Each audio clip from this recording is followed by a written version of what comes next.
My treatment roommate summoned a demon in our room. Posted by Ganjmonj.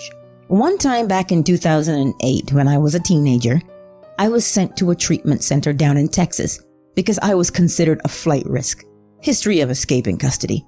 The courts wouldn't allow me to go to a treatment center in my own state. This was a somewhat alright treatment center, Laurel Ridge Treatment Center. I hated it at first. I even escaped and explored San Antonio and hitchhiked up to Houston at one point. Getting off topic now. They moved us around the room to room. If you got into arguments or fights with each other, you'd be assigned a room change. Every month, there was a mandatory room change as well. At one point, I had two roommates. One was a very flamboyant homosexual, and the other was a native boy who looked like an old man. He was a 16-year-old meth addict.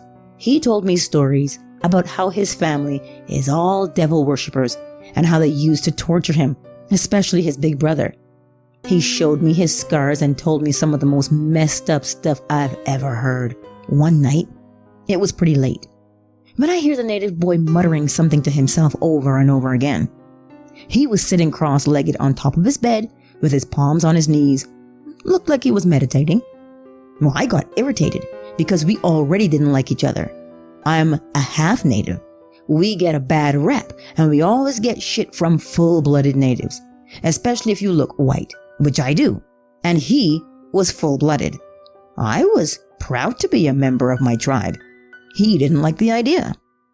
Anyways, I tell him to shut up, and he immediately counters with, "If you disturb me again, I'm gonna fucking kill you." I gotta admit, I was intimidated. This kid looked scary in the moonlight.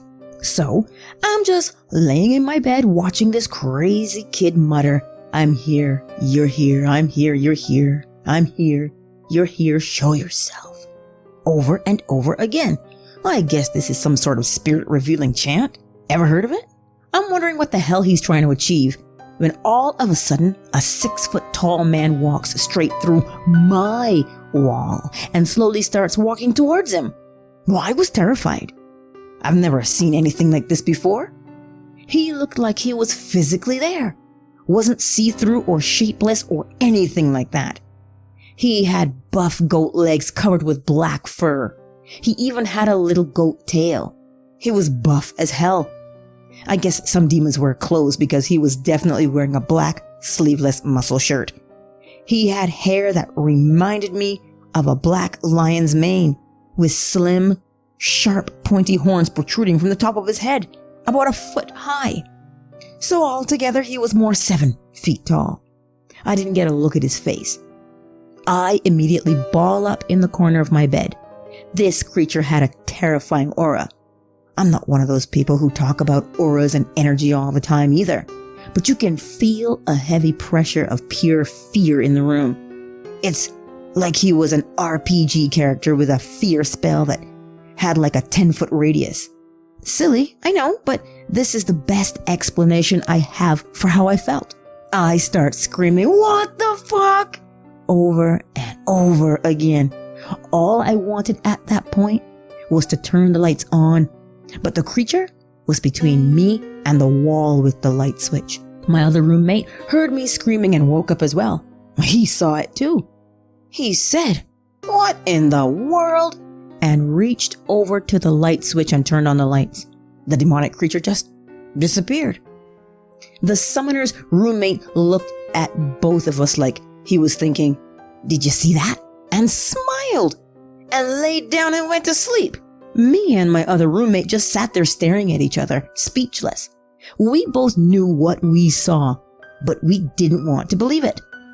I immediately ran out to the day room and asked the night staff for a room change. I told them why. They just laughed at me and said, "Ask for one tomorrow, it's too late." I returned to my room. I actually fell asleep too, even though I didn't think I'd be able to. I was awoken the next morning with the summoner's hands around my throat. He was strangling me, and his eyes were completely red like he poured blood in his eyes. He looked me straight in the eyes, tightening his grip. He said, "You have no idea what I've been through." Then he blinked, and his eyes returned to normal. Then he apologized and laughed a bit, like He expected something like that to happen. This is the most proof that I personally have ever seen of anything supernatural. I questioned reality for a long time after that. I just came to the conclusion that yes, there are demons out there. How horrific, but also how interesting. I've been thinking of getting into occult research because of this experience, but that's only if I'm a man with nothing to lose, which I'm not. If you made it this far, thanks for reading about my personal paranormal experience. It feels good to share stuff like this. The darkness wants something. I'm afraid it might be my grandmother. Posted by Top Table PRG. First, the obligatory apology for the mobile posting and format. I'm sorry. I just need answers. Some relevant context. I moved into my grandparents' 2-bedroom, 2-bath home in late 2017, while my grandfather was still alive. My grandmother was diagnosed with dementia in 2009, but it wasn't until recently that she was required to have live-in help in order to stay at home. Enter me, willing caregiver / grandchild. Because they sleep in separate beds, the guest room was my grandfather's, my room, while he was alive, amounted to a partially screened off section of the indoor lanai with a day bed in it. For almost 2 years, I would lay out there at night with no door, as almost all of my childhood's fears were revisited. And by that, I mean my cousins and I used to call whatever evil is sharing this house the darkness.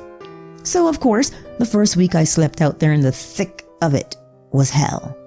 You know the feeling you get when someone is openly staring at you and it's hostile? That's what kept me up the first few nights. It was like someone was watching me through the blinds or staring at my bed around the screen from an angle I couldn't see. I'd hear the occasional sound like metal scraping a tin roof or an old man giggling followed by whispers, but those weren't new.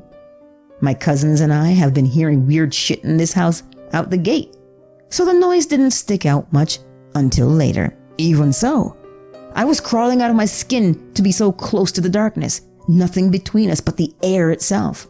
A few days after moving in, I was up checking on everything as the clock inched towards 3 o'clock in the morning. I took a look around my grandma's room, noted that all was well, and moved on down the hall to check on my grandfather. Also fine. So I head back to bed, glancing through the sliding glass door to the master suite one last time, only to discover that the horrible-looking porcelain doll that came over with my grandmother's parents from Italy had completely swapped bedsides. Instead of facing the window from its forever spotted next to the far wall, it was now off its base and standing much closer. Fascinating behavior from an object that will crash to the floor if it isn't propped up. From a distance, you could easily start to imagine that the doll was leaning in to study her sleeping face.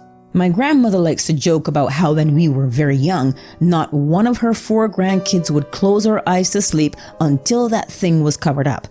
In fact, our family still talks about how we would become over-the-top hysterical if left alone in her room, or if we were asked to enter without an adult to make it stop looking.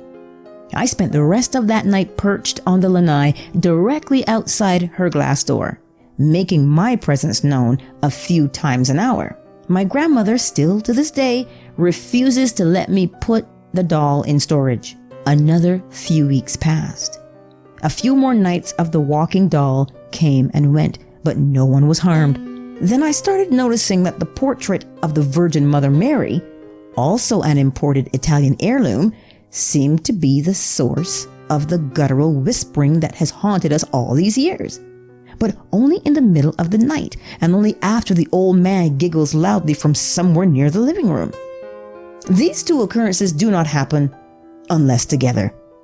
Other things that have been observed by multiple family members and guests at night include someone sighing heavily and shuffling their feet directly behind you, the scent or sound of a person crying and vomiting, the sound of a child begging for help, anguished screaming, footsteps on the ceiling, and strings of infuriated cursing with no visible source. Even the family skeptics admit to flooding the house with light for midnight bathroom runs, insisting that our talk of shadow people watching us from the corners is making them see things that don't exist. And sometimes, Also around 3 a.m., Grandpa would just start screaming at something or someone to go away and leave us alone. He has also, for as long as they've slept in separate rooms, kept nightly watch over my grandmother's hallway. He would stand at the end of the tile leading to her door and seem to just watch the darkness where the doll was propped up. He did this most nights, and everyone felt safer for it. My cousins and I agree, looking back, that when we observed this behavior, we never felt any kind of bad vibes from it. It didn't even feel creepy like you'd expect it to. Just gentle and kind, very protective. My grandfather passed away a year later in 2019, leaving me all of his belongings and the room where he had passed 25 plus unhappy years in the same old easy chair. He loved my grandmother dearly, but like many of his time, he never quite learned how to express it through trauma and mental illness. It didn't take long after his passing to feel a strong shift in the house's nighttime energy. 2 weeks after his passing, I was walking to the bathroom in the dark when suddenly I felt sick with fear. In my panic, I hesitated between making it to the bathroom and running back to bed when I heard his voice behind me, calmly saying, "Go back to that room and lock the door now." To date, that has since happened so many times. I can't imagine where I'd be right now if I hadn't. One of those times was exactly a month ago, in response to my walking past some kind of humanoid I've never seen on my way to the kitchen for water. The thing was darker than the darkness and perched like L from Death Note on the dining table. Unlike other shadow people over the years, this thing looked so human it was chilling, save for its visibly long, folded-up limbs and the shape of its head or face. It did not appear to have eyes either. All of a sudden, my nauseous panic turned from, "I'm so dead," to, "Move, move, move!" Thankfully, there was my grandfather's voice, as if he were next to me. It, or he, reminded me that I was viewing this horror from the open door of my bedroom and that I needed to slam it closed. Water? Be damned. I can sometimes feel some kind of strong, overwhelming presence in the hallway leading up to my grandmother's room. But when I do, I remember how many hours my grandpa stood to watch over her right outside this door. Those are the nights when I feel not just safe to roam the house at night, but downright emboldened to do so. Since last year, I've also seen some strange things happen to my grandmother for the first time that everyone is quick to blame on Alzheimer's. Her lamps shattering in her room with no explanation, while she cowered in bed praying. Her literally running through the house in total silence, only to run back to her room and slam the door when I tried to respond. Multiple times. Lately, I've been waking up to find her whispering into empty corners at 2 a.m., something that inspired her doctor to write a prescription for antipsychotics. Dementia blamed, as always. I'm terrified of the possibility that I might actually find answers for all of this after a lifetime of escalation. It was never a secret that his wife and I were the only people he loved in his life. Is my grandfather's spirit anchored here through the items I still keep by my bed?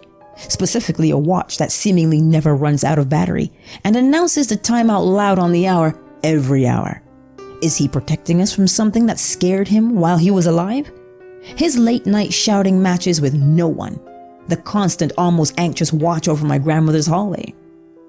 Did her parents accidentally pack some timeless evil into their meager belongings when they came to America?